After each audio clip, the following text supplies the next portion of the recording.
Hi guys, welcome back to my channel. My name is David. If you're new here, hi, welcome. You have no idea how long it's taken me to record this video. I've recorded this so many times, I've even recorded it twice now, and my phone just decided to say, right, that's it, and decided to end the video. So, but anyway, this is a request video. This was requested to me by one of my subscribers, who is a very good friend of mine. His name and his channel rather is called Cinematic Addicts. I will put a link down below to his channel. As the title suggests, he is a film-based YouTube creator. He does loads of mini videos on different types of movies, and he talks about videos on different actors and people in the entertainment industry, as well as some behind the scenes types of videos. And he knows that I read a lot of books. He knows that I'm a massive reader. So he was saying to me about that there was a movie that I'm not sure if this is his favourite movie of all time or whether it's one that he just likes, and but that is Candy. And he was saying to me that there's a book based on this as well. And I downloaded it because he wanted me to talk about the book and the movie, and he wanted me to do a sort of a comparison video, so like where I compare the book to the movie and see what one's better or whether they're both good. You know, you actually get the idea. And he wasn't really he wasn't really fussed about what order I read them in, whether I read the book first and watched the movie, or watched the movie and read the book. But I'm a purist, so I decided to read the book first. So I got it on my Kindle. Sorry about the lack of the cover, but that's what they gave me on Amazon. It's got the same title as, you know, the movie is simply Candy or Candy. The novel was published. I mean, also if you see me looking down, I'm reading my notes. The novel was published on the 16th of June, 1998. It's classified as a romantic drama, but don't go into this thinking that it's Romeo and Juliet, because it's probably the furthest thing from Romeo and Juliet that you could possibly get. And it was published by an Australian author called Luke Davis. This and the movie are completely set over in Australia, and the actors and characters are Australian. At the end, the novel is its full title is called Candy, a novel of love and addiction. But I'm just going to simply call it Candy. This is the and also this is the only book, or the first book of 2020 that I DNF'd. I didn't finish Candy. I read about halfway through, and the reason why that is because it focuses a lot on scamming. Or the middle of the book, there is a scene where the main character, who doesn't have a name in the novel, the main character doesn't have the main male character in the novel doesn't have a name. He isn't really mentioned by a name specifically. He just, I think it's because he's spoken from his point of view. So, but you would think that someone would say, "Hey, so and so," and you know, it's good to see you again, or something along them lines. Anyway, but no, it's never mentioned. But there's a scene where he scams a innocent man out of thousands of dollars, or whatever the currency is over in Australia. I don't know if you're aware, but I mentioned this in several of my videos. We've recently had our garden demolished by some cowboy builders or some scammers that charge us thousands of pounds for basically leaving our garden in a mess. Our garden currently now looks like a scene from any war movie. Just pick a war movie out at random, Saving Private Ryan or 1917 or whatever. And that's what part of our garden looks like now. They kept on asking us for more money, and but they've left us alone now. It's been about 2 weeks and they haven't contacted us whatsoever. We hired the police around, and I told Cinematic Addicts about this. I don't blame him at all for this. Because we talk on Messenger, and I don't blame him at all, even though the scene is in the movie. But he said to me that it's okay if you just don't read the book. If you just put it down, if you don't read it, it's cool. And he said that I didn't really have to watch the movie.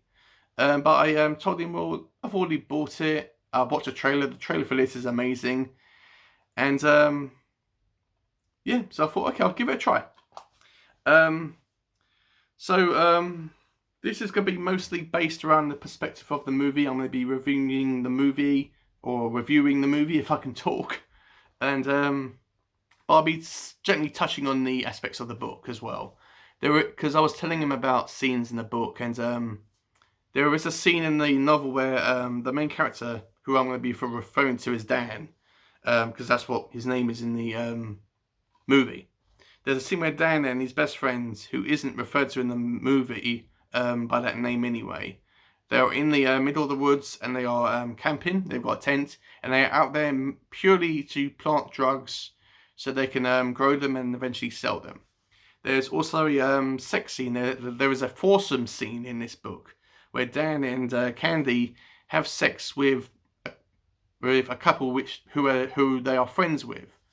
It's probably as friendly as you could possibly get. And I kid you not, there's a whole scene. There's a whole chapter based on the two characters picking out insects and/or eggs from their pubic private areas. A whole chapter, and I'm thinking, also Luke Davis describes it as when monkeys pick out insects from each other. That's how he describes it, and it's a whole chapter, and I'm thinking, did this really have to be a whole chapter? Couldn't it just be like 2 or 3 pages long? You're just talking about people picking insects off each other. But that's what it is really. I don't know if I'll finish reading the book. I might do, but I'm undecided. But anyway, the movie, that's the front, that's the back, the disc. It's got a little leaflet there that's got some like written, behind the scenes stuff. I haven't read it, but when I give this a rewatch, I will read that. So the movie was released over in Australia because it was probably filmed there on the 25th of May 2006, but it was probably released worldwide in the same year. And the director is a guy called Neil Armfield. And he also did he also wrote the screenplay and alongside the author of the novel, Luke Davis, who made a cameo in this movie. He played a milkman in this. I wasn't aware about it. I wasn't really looking out for it, to tell you the truth. But when I give it a rewatch, I will keep an eyeball open out for his little cameo. So that was a little fun fact I found out. I also was researching what kind of films Neil Armfield actually made, and nothing that is actually mainstream. He's only made a few small movies, probably about 4 or 5 movies that are very small. No, nothing really mainstream, but that's cool. The movie is 1 hour and 56 minutes long, so just under 2 hours. Excuse me. So the main story focuses on 2 main characters. Dan, who is played magnificently by Heath Ledger. He is amazing in this movie. He's a standout in this. He steals every scene he's in. His character his acting is amazing, and he is so charismatic and charming in this, and so likable, even though his character wasn't really likable in the novel. And even down to the way he dresses, like baggy pants and baseball caps, sort like a skater or somebody like that, or like a teenager, even though he's clearly a grown man. But that's part of his charm, I think. And also he's got a girlfriend called Candy, who is named after the movie. Candy is portrayed by an actress called Abbie Cornish. Sorry if you can hear anyone alarm in the background. Probably a car alarm's gone off. Abbie Cornish, if you don't know, has been in movies like Sucker Punch, Geostorm, which was terrible, and RoboCop the reboot, which I have no intention of ever watching in my life, even if it's free on Netflix. And Candy and Dan are both lovey-dovey. They are really in love with each other. They care about each other so much. They are obviously in a relationship. They love each other and care for each other so much, and they are happy with all their heart and soul. And they are all they're not really touchy-feely, but they're all hugs and kisses and all that type of things. But they are both they're both highly addicted to drugs. They are both drug addicts, and I think it's mostly heroin, but they probably can take anything. They probably aren't that fussy about what drugs they take. When they are both high on drugs, they their relationship is very toxic. They become very argumentative and violent towards each other, and they're both, and it's very toxic. I mean, even Candy throws stuff at Dan because he's watching TV and the lights disrupting her. So she chucks all these objects at him, even though she doesn't really tend to hurt him. And she's constantly blaming Dan for her addiction to drugs, even though I'm thinking, you've got to take some responsibility for yourself. Like, even though Dan's probably got you into drugs, you've got to take some responsibility for getting yourself out of this situation. You can't just blame people for this. It just focuses on their relationship with each other, and they try to get out of drugs. They try to get free of drugs. Even though Dan is more responsible with overcoming his addiction, even though he does sometimes slip and take drugs every now and then, he does at least try to be the responsible one in a relationship. Candy's really, really destructive when she is high on drugs. She doesn't really seem to care about Dan's feelings, anymore when she's high. But there's also a character that they are both friends with, called Casper. And Casper is played by Godfrey Rush, who I wasn't aware at the time, but he played Captain Barbossa in the Pirates of the Caribbean movies. He also starred in The King's Speech, surprisingly, Finding Nemo, Gods of Egypt, which was even worse than Geostorm. And he also starred in another movie directed by this director, Neil Armfield, which was called Holding the Man. And I thought that was kind of another fun fact. Casper is a openly gay man, even though it's not massive. Even though it's not a massive character, even though it's not a massive part of his character, he is openly gay. And he is also a drug addict. But he's not. But when he's high, he's not violent like Candy and Danny is. He's more of a space. He's more spacey. He's more like a spaceman when he's lightheaded and all dreamy and all that sort of stuff. When he's high, you get the point. None of these characters are specifically good, but they're not bad either. They're just people that seem to be okay but take drugs. Yeah. Dan and Candy get married in this movie as well at some point, and we are introduced to Candy's parents. Candy's dad is extremely caring and loving towards his daughter, even though he tries to understand his situation and tries to accept Dan as a person. He gives me the impression that he doesn't really fully understand, but he wants to try to understand. He wants to try to be supportive. Candy's mum is the complete opposite. She completely despises Dan. She hates Dan, and she's openly about it. She tells him to his face that she doesn't like him. She blames him for marrying his daughter. Or marrying her daughter rather. She blames Dan for Candy's downward spiral and the situation that she's currently in, even though Candy should take some responsibility for that. She gives me the impression that she wants Candy to marry a businessman or someone in a suit so she can go to rehab and get over her addiction and be in an ordinary American family, I suppose.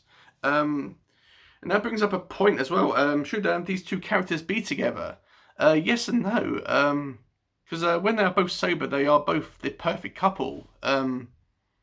Because Dan gives Candy the love that she deserves and treats her like a lady. But when they are both high, they're both really aggressive towards each other. So yes and no. But they are the best people. They are the best people to be together, if that makes sense.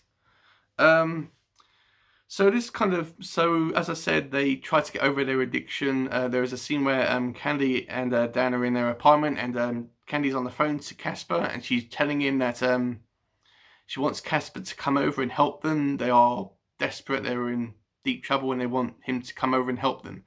He knows in his heart that basically they want drugs, and Candy's asking for drugs, and he's just standing there with the phone to his ear. And he knows that if he comes over to the house and helps them, he'll just start this all up again. and he just stands there with the phone to his ear, doesn't say anything, and he just thinks that, and he just gives him the impression that if he just stands there and just leaves them alone, they'll get better. Because he cares. He seems to care about Dan and Candy.